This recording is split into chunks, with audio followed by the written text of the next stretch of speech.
Setelah KDM surveinya melambung sangat tinggi bahkan di atas Pak Presiden Prabowo, ada dua lembaga survei yang menyatakan demikian.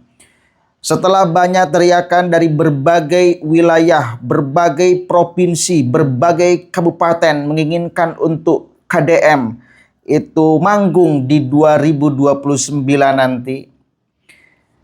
Setelah itu, ada banyak konten kreator politik nasional yang biasanya menyoroti isu-isu strategis nasional kini berbalik ke arah menyerang KDM. Ini ada analisis yang cukup bagus. Ini kita mesti waspada sebagai pendukung KDM. Karena sasarannya bila kemudian tidak bisa ke KDM, maka ke kita para pendukungnya. Maka kita mesti berhati-hati di dalam bersikap, berhati-hati di dalam berkomentar. Jangan sampai itu dijadikan senjata untuk menyerang KDM. Maka hati-hati, waspada. Saya juga bagian daripada orang pendukung KDM yang tidak suka, yang kurang suka. Ada pendukung KDM yang terlalu fanatik, bahkan mengeluarkan kata-kata kasar kepada orang yang mengkritik KDM. Itu tidak bagus bagi KDM-nya.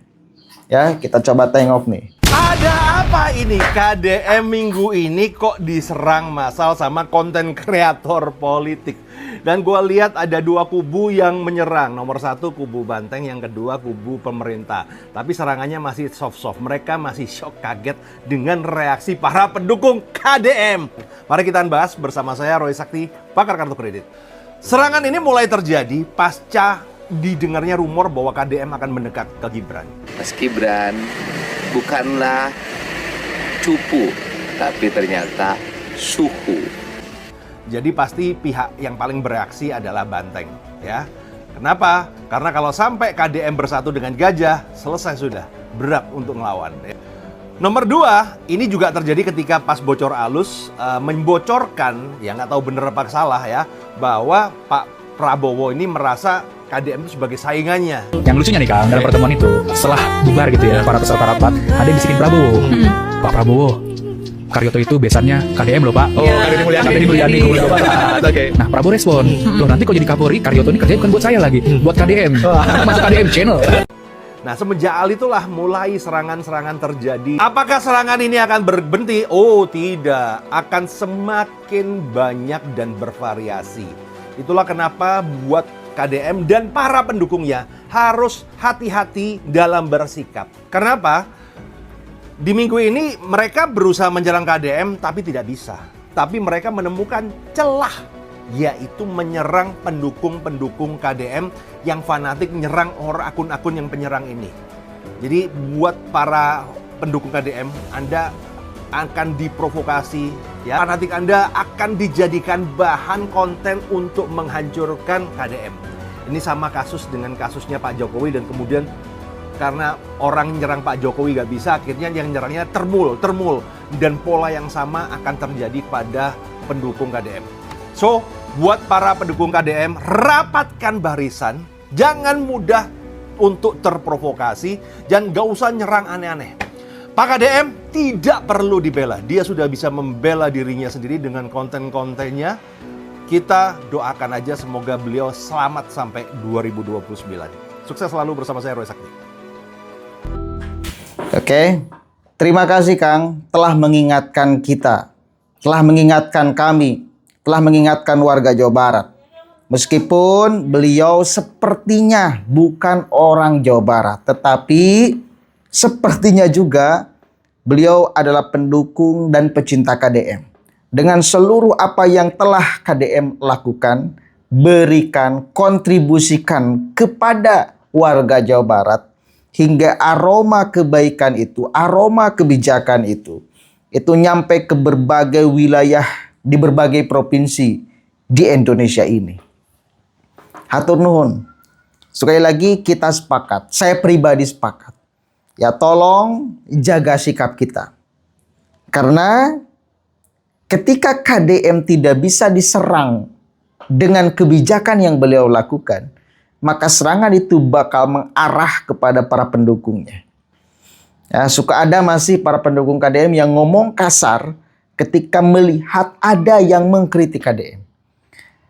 Kalau kita sebagai pendukung KDM mencintai KDM, tolong jaga sikap kita. Tolong jaga sikap kita. Jangan sampai menganggap bahwa kita ini pendukung KDM yang fanatik. Kita tetap pendukung KDM yang rasional. Maksudnya apa? Pendukung fanatik itu adalah pendukung yang seluruh yang dilakukan oleh KDM, mau baik atau buruk, mau salah atau benar, itu kita akan benarkan karena sudah fanatik. Ya. Tapi kalau kita menjadi pendukung yang rasional, seluruh kebijakan KDM yang rasional kita dukung. Bila memang ada yang mesti dikoreksi, kita koreksi. Ya. Contoh misal kemudian PCMB. Itu kan ada bagian-bagian yang mesti kita kritik. Saya masuk kok untuk mengkritiknya. Saya bukan pendukung KDM yang fanatik, enggak. Saya pendukung KDM yang rasional. Dan saya harap ya, warga Jawa Barat yang lain pun pendukung KDM itu mendukungnya secara rasional, tidak fanatik. Ya, per detik ini 99,9,9% apa yang dilakukan oleh KDM menurut saya adalah kebaikan, kebenaran, dan pasti akan mewujudkan Jabar istimewa di kemudian hari. Ya, kalau misal ada yang kurang-kurang sedikit, ya dimaklum. Namanya orang, bukan nabi, bukan malaikat, bukan Tuhan. Ya, misal sekali lagi kemarin PCMB kan terjadi keributan nih di Jawa Barat. Sistemnya, mekanismenya, dan lain sebagainya banyak dikritik orang. Saya pun mengingatkan. Masuk saya mengkritik itu. Dan didengarkan. Dan diperbaiki. Kan gitu. Gak jadi soal. Ya. Tapi saya itu mengkritik orang yang mengkritik KDM disandarkan bukan pada rasional. Tetapi disandarkan pada kebencian. Dan kelihatan itu. Ya, sesuatu yang kemudian objektif di dalam melihat sesuatu itu akan kelihatan. Dan sesuatu itu kalau kita dilihatnya dengan sentimen, itu juga kita akan kelihatan. Contoh si Dodi Permana, dia akan ngoceh nih. Setiap apa yang dilakukan oleh KDM di mata Dodi Permana adalah kesalahan. Ya, itu sudah fanatik luar biasa itu si Dodi Permana. Si Cecep, kemudian pengacara botak itu kan ada kan. Itu sudah kemudian sentimen melihat yang dilakukan KDM seluruhnya adalah kesalahan di mata-mata mereka. Ya, maka saya pun ikut mengkoreksi mereka-mereka. Ya, begitu ya. Kan urusan penutupan tambang Parung Panjang itu disalah-salahkan oleh si Dodi Permana. Urusan studi itu disalah-salahkan. Bagi saya itu adalah sikap yang sangat baik tuh, KDM. Menyelamatkan alamnya juga manusianya. Gitu. Berpihak terhadap yang mayoritas. Catat, berpihak terhadap yang mayoritas, berpihak terhadap yang mayoritas, dan berjalan di dalam rel kebenaran. Urusan penataan bangli-bangli di pinggir jalan, di pinggir sungai itu adalah langkah yang tegas. Dan itu saya sepakat. Kan ada si Dodi mah dipaksakeun kitu ge salah we. Geus pugu warga teh salah. Kudu diluruskeun salah mah warga ge. Mau pejabat, mau rakyat, bila ada kekeliruan, diluruskan. Dan KDM berani melakukan itu. Mau dianggap kontroversi dan lain sebagainya, gak ada urusan. Yang penting ini kesalahan mesti diluruskan. Nah, si Dodi Permana dan lain-lain mah gak suka pelurusan itu.